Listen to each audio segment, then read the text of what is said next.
looking forward to carrying on this really important discussion about what we can do to improve service during what's been a really, really disruptive time for most organisations, probably for all organisations. So we've got Johnny and we've got Andrew, and I think between the three of us, we're going to address quite a few different issues around just what good looks like during this time. So I'm going to turn first of all to Andrew. Andrew, are you okay just to say a few words about your world and what your thoughts are just now about service excellence? Yeah, by all means. I think we're going to see a polarisation going forward of people who do digital service really well, so it's self-service, which I'm a fan of. Everyone is surprised at that, having been John Lewis for so many years, but I think it's fantastic and it can be really good. But I think people who will do that brilliantly, and they'll be go-to because it's easy and it's quick and it's convenient. And I think at the other polar extreme, you'll get experiential stuff where people will go for a kind of life-affirming experience and a bit of humanity and something to remember for special occasions, whether that be shopping, whatever it might be. I think that's the sort of polarisation we're seeing. Just as a kind of observation, it's been borne out by some clients, is that people are looking for a bit more humanity from business post-COVID. I think I don't know whether it's because we were all locked up for so long that people just want more contact and it'll be a short-lived thing, but there's a sense of more humanity in business generally, I think. Yeah, some really good points. I mean, Johnny, on that one, the humanity piece is very relevant to the work that you do. What's your thoughts? I think that human touch is how we bring that into customer service, whether it be digital, whether it be face-to-face, bricks and mortar, is actually, it's humans relate to humans. Humans buy from humans. Humans learn from humans. And being able to make sure you've got the human touch, whether it be the tone of voice in your self-serve or making it as easy as possible for someone to reach out, to escalate, to be able to get in touch with a human being. It's really critical in what we do because it could be life and death. So we know that, yes, self-service has got to be there as helping drive efficiency and when we're not open, but we also want to be able to get people to speak with our teams as easily as possible. Yeah, really important. I mean, over this pandemic, I guess, and for longer, we were all on a digital journey and we've had a hugely accelerated pace of digital uptake in our customer base, but we shouldn't forget that not everybody is digitally enabled.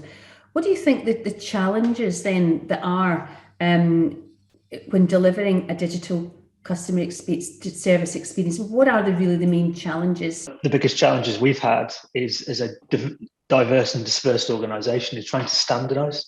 It's easy to have a conversation and bring in we're open on Tuesdays but shut on Wednesday afternoons. But when you're online and you're trying to build once and use many times, we found that actually trying to standardise what we do to reflect what the customer wants is key. Understanding actually why people are coming to you over the channel that they're coming means that actually you can make the service as best as it can be over that channel.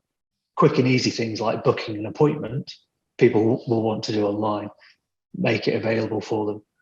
Talking about a mental health issue or a substance misuse problem, they're going to want to pick up the phone to make sure you've got that channel available to them as well. I think by creating some standardization to understand the journeys that people are going through is the key challenge that we've had, and to try and make it that it's not a challenge for our customers. So very much situational then. So you're trying to blend the situation the customer may find themselves in rather than assuming they want to use a particular route in. Would it be fair to say? There's different times of day.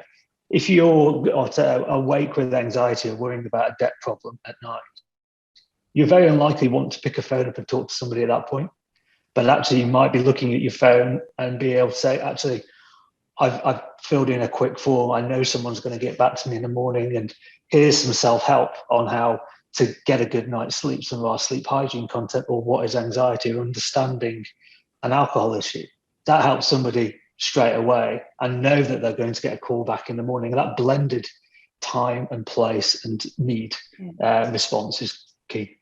And Andrew, what do you think then? Obviously, you've had the experience of John Lewis, but is that sort of situational understanding of journey, and obviously hugely important for an organisation like Turning Point and many other organisations like that, but equally important in private sector? What do you think? Well, not equally important as drug dependence and mental health issues. I can't say shopping is quite that important in people's lives or critical, but yes, from a commercial point of view, the aim at John Lewis when I was there, and still is to a degree, is to make it omnichannel, which was their favourite phrase for many years, where actually a customer might start a journey in a shop with a selling assistant, they might continue it at home on the internet, confirming their choices, and they might then phone up to place the order. So making that blend of channels work together is really important, and making sure that you've got the right ones for the customers, because some digital transformations that are happening at the moment are happening perhaps not with the agreement or the compliance of the customers, so they're running a little bit ahead. I think it's where we'll all end up eventually, but actually taking the customers with us on that journey is really important. In terms of easing that pain for customers, do you think the future really is about digital mentors, where we have frontline people, they're increasingly becoming digital mentors, aren't they? Getting people through difficulties, or do we think should the desire be that we don't have to do that because our digital experiences are so intuitive? What do you think? Well, that would be wonderful, wouldn't it, if it was that intuitive? But we've still got 80-year-olds out there who are getting involved with digital experiences and probably struggling a little bit more than a 20-year-old. So I think the mentoring is really good. I think the other thing that's important for businesses, kind of going back to the question you asked me earlier, is having this bailout experience where if you might try a digital channel but finding it's not working for you, that you've got a bailout to a human being. And Johnny kind of touched on that as well, although in a slightly more serious and severe way. But I think that's really important, that you can go somewhere else, that rather than just coming against what might appear to be a brick wall of digital access. Yeah. Johnny, what's your thoughts on that? Are you training your frontline staff to be more digitally mentoring to callers, or? We are, and obviously March last year when everything changed, as a face-to-face deliverer of services, we had to adapt very quickly. So we've had to be able to support our staff in becoming more digital literate. We've had to be able to support our clients. We've had to overcome some real problems like digital poverty, data poverty. Not everybody, unfortunately, has got all-you-can-eat data on their phone to be able to engage. It's easy enough to say, you can have a video appointment. But if that creams through all of your data in 20 minutes, that could have real impacts as things go forward. So it's about understanding and helping. And we have started actually now doing some digital assessments. So before we ask someone, can you go into our online treatment programs, actually take them through have you got somewhere quiet you can sit? Have you got decent Wi-Fi at home?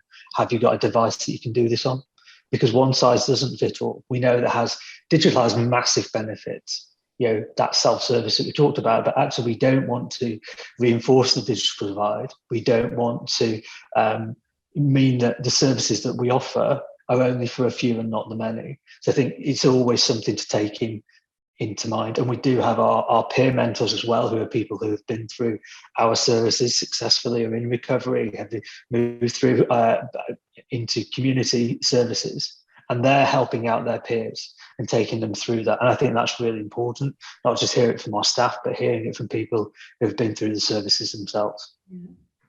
So loads of learning in that one. I mean, you've touched, obviously, your customer base is vulnerable. It stands without, goes without saying. But vulnerability as a concept, which obviously we talked a lot about after the crash in 2008 and has been growing in importance. And now, of course, it's on the lips of every board, because vulnerability is throughout our entire society just now because of recent events. From my point of view, I think what's been really interesting over the last few months is Right Steps, which is our business brand at Selling Point, has just been doing some work with the Association of British Insurers, the API. And we've developed an online training program for all of their customer-facing staff, so call centre staff, on mental health.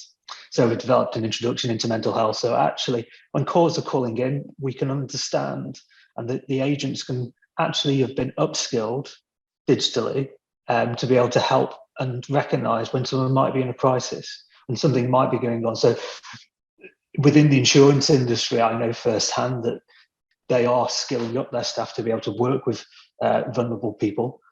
We know that the increase of use of food banks and various other things that have been going on over the last couple of years is actually being able to help and signpost at the right time. And again, being able to digitally signpost, you might want to have a look at this. Another organisation that we've worked with is Step Change, the debt organisation, and their contact centre is always there. Their digital front door is always open to be able to help some of these more vulnerable clients. And the more organisations that do understand both well-being of their customers and of their colleagues as well, because we've all been living through this, and mental well-being has been a key deliverable for a lot of organisations by looking after your staff, so your staff can look after your customers. Yeah, huge issue for sure. I know that through the CCA network, many organisations are now creating, and digital's got a part to play in this in terms of linking up referral bodies, so you can train your staff so much to handle vulnerability, but if it gets a serious piece around people's, perhaps being severely depressed, etc., and threatening to take action, you need to go on to specialists. You can't then be expected to deal with that. And so the referral route to organisations like yourselves, the training that you do, the cancer charities, various others, Samaritans, etc., becomes ever key. And I think digital must have a role to play there in terms of databasing and availability. And what do you think on that one, Johnny? I think definitely trying to be able to build a knowledge base of where help is, so that as you're working with a customer, client, or patient in our cases, being able to understand, actually, they've just said this.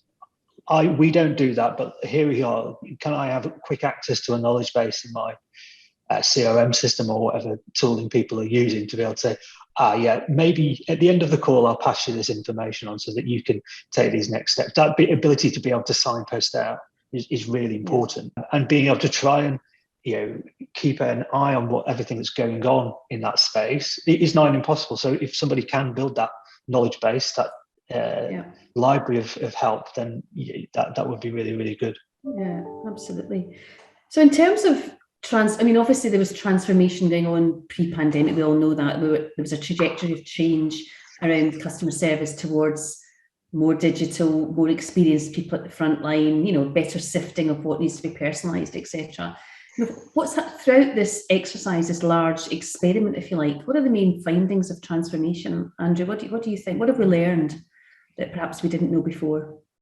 That we can do digital far faster than we ever imagined.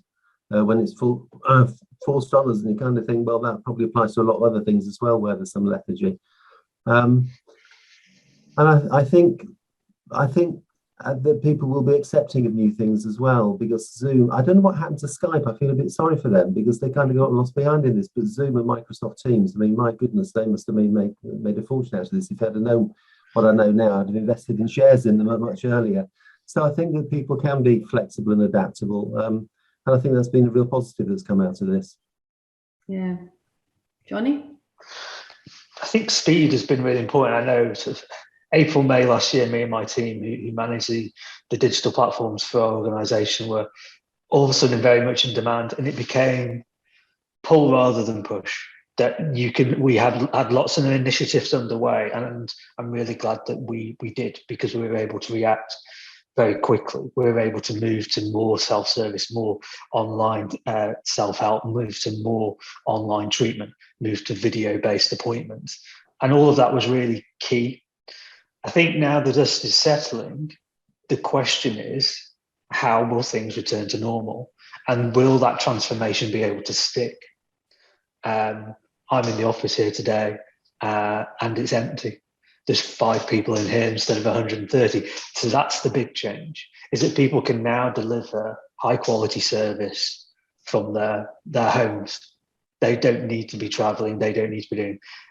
That's obviously had an impact and a benefit on staff working there. So I think that transformation, that enabling of organizations to be able to use collaboration and remote working software while still being able to deliver high quality service. I had to call one of my broadband providers yesterday, and the contact center agent who took my call on 6 o'clock in the evening was sat at home, and you could hear her husband and her kids in the background, but she did a great job.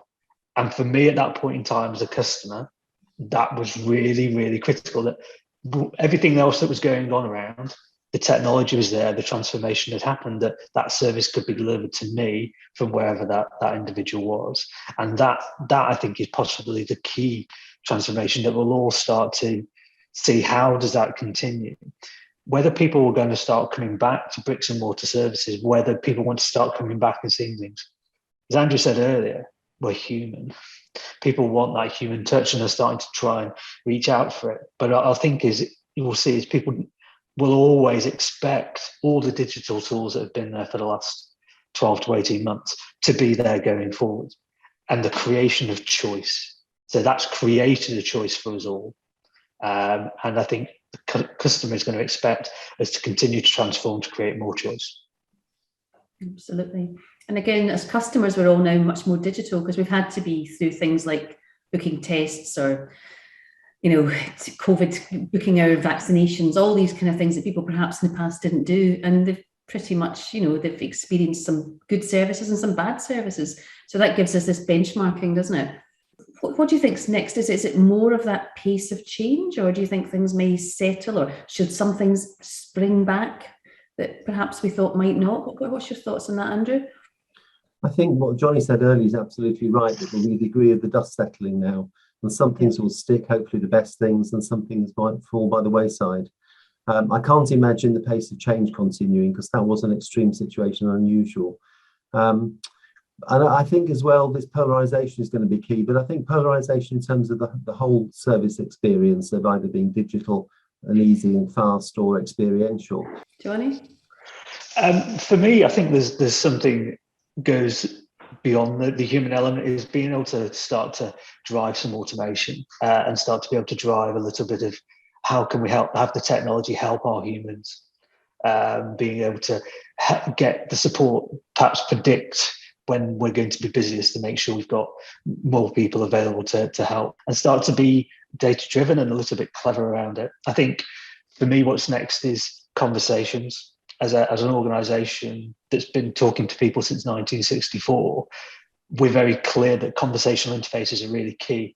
Lots of discussions in our business at the moment is like, how can we be leveraging SMS more? How can we be delivering WhatsApp, iMessage, digital assistant type chats to be able to actually create that conversation, create the engagement, which understands the customer more, be able to help and deliver a better service to them. Being able to chat to one of our live life therapists to be able to actually work out when your next appointment is and what's next and best for you. But it was being able to not have to have that person on hand to be able to do that. It is a big leap to be able to extend and enhance our offering by creating really good customer service.